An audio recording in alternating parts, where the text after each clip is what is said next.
Hello friends, कसे आहात तुम्ही सगळे? तुम्हाला आठवतंय एकदा पूजा ताईंची कमेंट आली होती की ताई तुम्ही इथे जसा टीका लावता तसाच टीका इथे गळ्याला सुद्धा लावत जा, तो तुमच्यासाठी चांगला असणार आहे. बरोबर आहे. मला मान्य होतं की ताईंनी माझ्यासाठी चांगलंच सांगितलं आहे, पण हे का करावं ह्या पाठीमागचं आपण रिझन जाणून घेतलं पाहिजे. मी त्यावेळी व्हिडिओमध्ये सांगितलं होतं की आपण जेव्हा कोणतीही गोष्ट करतो त्या गोष्टीच्या मागे काय कारण आहे किंवा काय रिझन आहे ते जाणून घेतलं पाहिजे आणि ते जर आपल्या माइंडला पटलं तरच आपण हे केलं पाहिजे किंवा ते काम केलं पाहिजे. उगाच कोणी करतंय म्हणून त्यांचं कॉपी पेस्ट करायला जाऊ नका. हे अज्ञान असणार आहे. मग तुम्ही किती शिकलेले असणार तरी पण तुम्ही अज्ञानी होणार. त्याच्यामुळे आपण एखादी गोष्ट का करतो त्यामागचा कारण आपल्याला माहिती असलं पाहिजे आणि ते माइंडला पटलेलं पाहिजे. ओके. म्हणून आजची व्हिडिओ आपली त्याच्यावरच डिपेंड आहे. चला तर मग वळूया आजच्या आपल्या व्हिडिओकडे. आजची आपली व्हिडिओ आहे की पूजा ताईंनी सांगितलं होतं की इथे टीका लावायचा. तो का लावायचा हे आपण आज जाणून घेणार आहोत. बघा, आपलं जे शरीर आहे ना ते 7 चक्रांवर चालत असतं. म्हणजे आपल्या शरीराचं जे कामकाज आहे ना हे 7 चक्र सांभाळत असतं.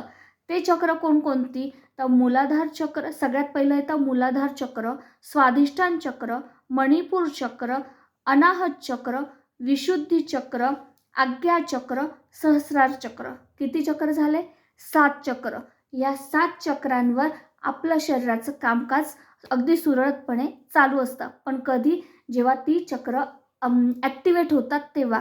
म्हणजे एखादी गाडी आहे, त्या गाडीचे सगळे ज्या गोष्टी आहेत म्हणजे ब्रेक, इंजिन किंवा बाकीच्या ज्या काही गोष्टी, चाकं वगैरे सगळ्या, ह्या जर सगळ्या व्यवस्थित ॲक्टिव्हेट असेल तरच गाडी छान चालते की नाही? तसंच आपल्या शरीरातले हे 7 चक्र जर छान ॲक्टिव्हेट असेल तरच आपलं शरीर अगदी छानपणे आणि व्यवस्थित सिस्टमॅटिक आणि यशफुली चालतं. म्हणजे त्या माणसाला आयुष्यात यश मिळतं म्हणजे मिळतंच. ओके. चला तर मग आज जाणून मी एवढ्या 7 चक्रांबद्दल बोलणार नाहीच आहे आज. आज आपला विषय आहे ह्या इथल्या चक्राबद्दल. तर इथल्या चक्राला, ह्या गळ्याच्या इथल्या चक्राला म्हणजे आपला जो कंठ असतो त्या कंठाच्या खाली जे होल असतं त्या होलाच्या ठिकाणी एक चक्र असतं. त्या चक्राला विशुद्धी चक्र म्हणतात. आता विशुद्धी चक्र म्हणजे नावातच सगळं आलं. वि म्हणजे विष आणि शुद्धी म्हणजे शुद्धी, विषाची शुद्धी करणं, याला म्हणतात विशुद्धी चक्र. ते असतं इथे.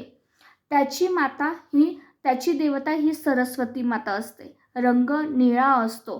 त्याचा गुण रज असतो. बीजमंत्र हम असतो आणि तत्व आकाश असतं.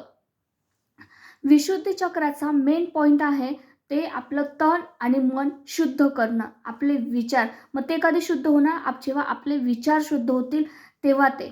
आता तुम्ही म्हणाल, शीतल तू आजचाच दिवस का निवडला? मला गेले 8 ते 10 दिवसांपासून मला ही गोष्ट मी अगदी पूर्णपणे अभ्यास करून माझा झालेला होता. पण मी योग्य दिवसाची वाट बघत होती. बघा, आपल्याला माहिती आहे की आज शिवरात्री आहे. हो. आणि म्हणजे शिवरात्रीचे जे भगवान आहेत, भगवान शिव, त्यांनी आपल्या विष पिलं आहे आणि ते विष कुठे ठेवलेलं आहे? इथे कंठामध्ये, विशुद्धी चक्राजवळ. ओके. जेव्हा समुद्रमंथन झालं होतं तेव्हा समुद्रमंथनामधून विष निघालं होतं. मग जर हे विष सगळ्यांनी पिलं तर सगळे देवता नष्ट होतील. कारण की ते विष आलं होतं देवतांच्या बाजूने. कारण की राक्षसांचं आणि देवतांचं ठरलं होतं की एक वस्तू राक्षस घेणार, एक वस्तू देवता घेणार. मग जेव्हा ते विष बाहेर आलं तेव्हा ते देवतांच्या बाजूला आलं.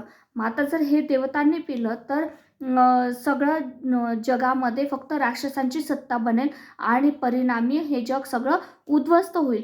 या काळजीपोटी भगवान शिवशंकरांनी ते विष पिलं आणि ते विष पिऊन इथे कंठाजवळ ठेवलं. इथे कंठाजवळ ठेवल्यामुळे त्यांचा कंठ पूर्ण निळा झाला आहे. म्हणूनच कदाचित विशुद्ध चक्राचा रंग हा निळा असावा आणि म्हणून आज मी विशुद्धी चक्राबद्दल सांगण्याचा दिवस निवडला. ओके. आता दुसरी गोष्ट, आपल्यामध्ये विशुद्धी चक्राची कमतरता आहे किंवा आपलं विशुद्धी चक्र पूर्णपणे ॲक्टिवेट झालं आहे की नाही हे आपल्याला कसं कळणार? बघा, जर आपल्याला आपले विचार किंवा आपली थिंक आपल्या हृदयामध्ये आहे, आपल्या मनामध्ये आहे, पण ते आपल्याला व्यवस्थित एक्सप्लेन करता येत नाही आहे किंवा आपल्यामध्ये व्यवस्थित कम्युनिकेशन नाही आहे, आपण जर कुणासोबत व्यवस्थित प्रॉपरली बोलू शकत नाही. म्हणजे बघा काही लोकं असतात की ते आतल्या आत दाबणारे असतात, की त्यांना नाही एक्सप्रेस करता येत स्वतःला, नाही बोलता येत कुणासोबत व्यवस्थित. तर अशा व्यक्तींचं समजावं की त्यांच्यामध्ये विशुद्धी चक्राचे पूर्णपणे ॲक्टिव्हेशन झालेलं नाही आहे, विशुद्ध चक्राची कमतरता आहे. ओके. मग किंवा सायंटिफिकली जर आपण बघायला गेलो, तर सायंटिफिकली ज्या लोकांना थायरॉईड आणि बोलण्याची म्हणजे वाणीबद्दल जर काही प्रॉब्लेम असेल, तर त्या लोकांमध्ये विशुद्धी चक्राची कमतरता आहे किंवा ते पूर्णपणे व्यवस्थित ॲक्टिवेट झालेलं नाही आहे. आणि हा प्रॉब्लेम मलासुद्धा आहे. मला थायरॉईड वगैरे नाही आहे, पण माझ्या घशामध्ये कायम खरखर असते, कायम खोकला असतो आणि हे मला कुठेतरी पटलं आहे. हे बघा, तुम्ही म्हणाल, "मग शीतल, तू हे अंधविश्वास ठेवते आहे." नाही, अंधविश्वास नाही. बघा, तुम्ही देवाला मानतात मानतात ना? का? तो दिसतो देव? देव तुम्हाला दिसतो? नाही दिसत ना. हवा तुम्हाला दिसते?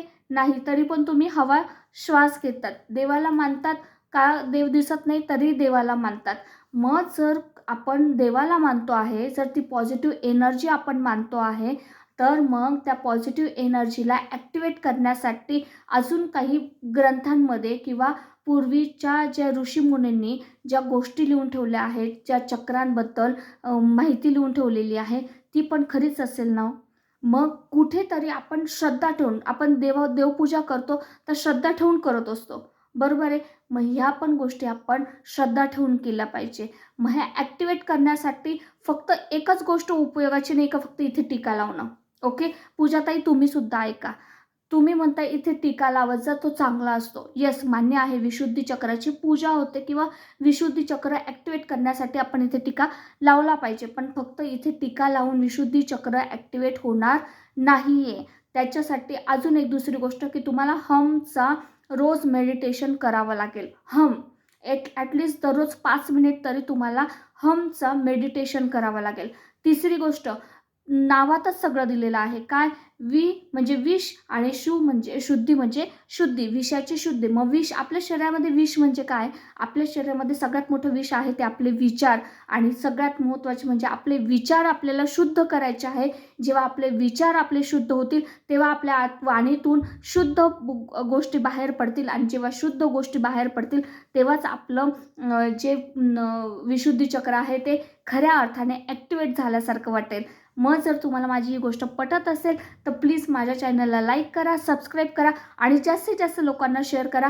अशा लोकांना शेअर करा की ज्यांना बोलण्याबद्दल, घशाबद्दल, कानांबद्दल किंवा हे एवढे इथल्या ह्या ज्या पार्ट्सबद्दल काही जर प्रॉब्लेम असेल, थायरॉईड वगैरे, तर त्या लोकांना जर ही व्हिडिओ गेली, तर कदाचित ते विशुद्धी चक्र ॲक्टिवेट करण्यासाठी मेडिटेशन करतील आणि पूजा करतील, इथे टीका लावतील, की ज्याच्याने त्यांना थोडा तरी, हे बघा, कोणत्याही गोष्टी देवाच्या बाबतीत कोणत्याही गोष्टीमध्ये थोडी श्रद्धा ठेवावी लागते. श्रद्धेने गोष्टी कराव्या लागतात. आपण रोज देवपूजा करतो, श्रद्धेने करतो. तर ह्या गोष्टीसुद्धा तुम्हाला श्रद्धेने कराव्या लागतील, तेव्हाच तुम्हाला त्याचा फायदा होईल. ओके. Thank you so much.